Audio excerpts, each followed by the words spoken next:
Greetings, loved ones. Today we are going to talk about when your friend is in denial. What do you need to do when a friend can't admit to the abuse that she is enduring? Help us get these messages out. Please subscribe to our channel. Follow us on Facebook, Instagram, and Twitter. Hit the like button and the notification bell so you don't miss a single message. And share these messages with others because you never know, just by doing so, you can save a life.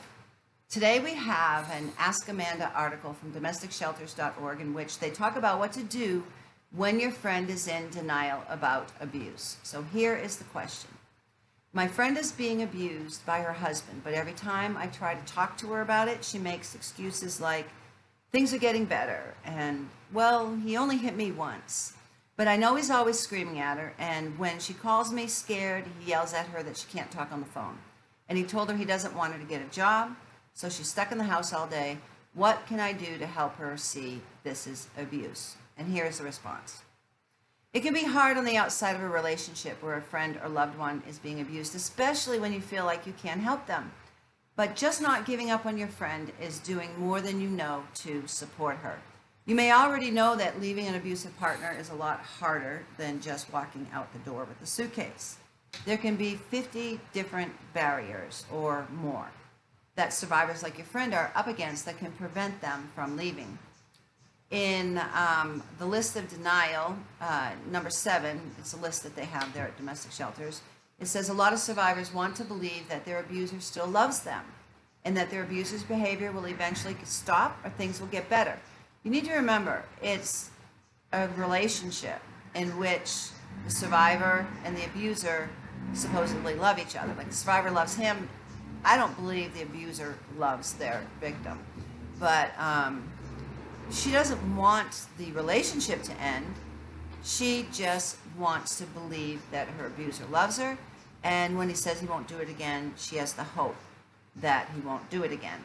Unfortunately, many advocates agree that this is rarely the case.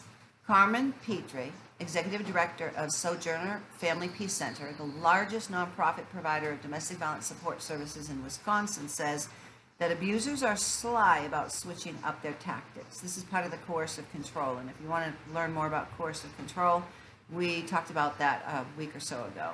Some people just don't identify that what's going on in the relationship as domestic violence, and for lots of women, the abuse isn't happening every single day.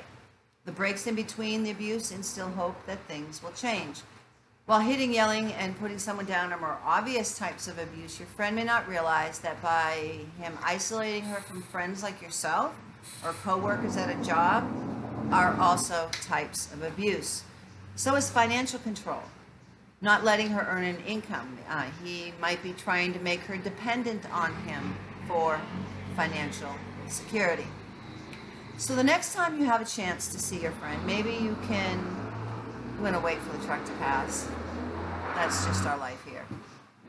So maybe the next time you see your friend, maybe you can get together while the abuser is working or out of town, and it might help her if you shared some of this information with her.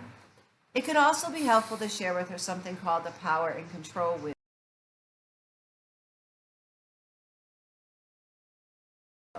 which can help her identify the tactics her abuser is using against her.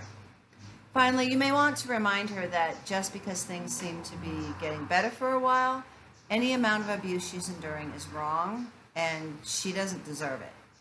Just know that right now your friend doesn't need to be told what to do.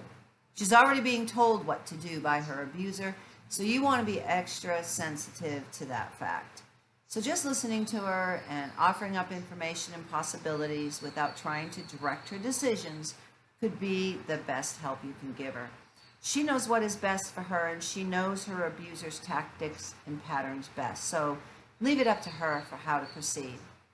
Janice Miller, Director of Client Services at House of Ruth, says that your goal shouldn't be to get your friend to leave, even though that's what you wish would happen for her safety. The goal is to make sure that she feels heard and validated. Most people feel paralyzed when someone brings up intimate partner violence, so they don't act. And this can leave a victim feeling like there's no one to turn to. Your friend will hopefully over time begin to realize that what you want most for her is her safety. It might not be instant, but if you're a constant support in her life, when she's ready to leave, she will let you know. At that point, it would be best to offer to help her connect with a trained domestic violence advocate near her who can help her safety plan a way out. With 1 in 3 women experiencing domestic violence worldwide, the question is not if you'll encounter a victim of violence. The question before God is, what will you do when you do encounter them? You could be the person who saves a life. You are called. We are all called to be champions of justice. And those who suffer violence, they need to know that those who love them, and even people who don't even know them, will step out and reach out to them to give them the help and the courage they need to leave before it's too late. Help us get these messages out. Share them on Facebook, Instagram, and Twitter. Subscribe to our channel. Hit the like button, the notification bell. You know, sharing these messages with others, you could save someone's life. And if you're a victim of violence, you've been listening to lies way too long. So I want you to listen to me right now, because I'm going to tell you the truth. You are valued. You are loved. You are intelligent. You are beautiful. God does not want you to suffer violence. He wants you to live free from violence in peace and tranquility. There is a way out. It's not your fault, and abuse is not love. If you're a victim of violence, please reach out to someone now. If you find yourself in a dangerous situation, call 911 for help. Tomorrow we're going to talk about when a survivor returns to an abuser. Until then, God bless you.